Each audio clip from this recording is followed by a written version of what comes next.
приняли закон, что все могут потомки, внуки, визиров, генералов каких-то 100 лет назад, да, могут возвращаться. Возвращаются. Но они уже никакой популярности не имеют.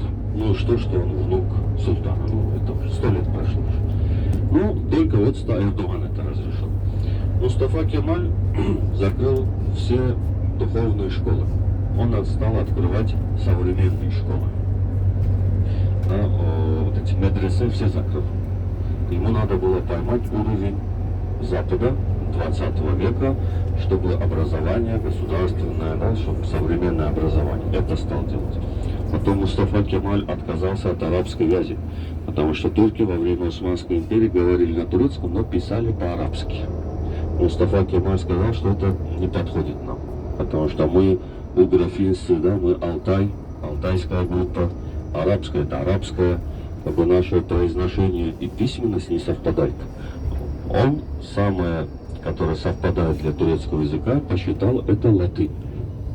И в 1928 году все турки, а тогда нас было 10 миллионов.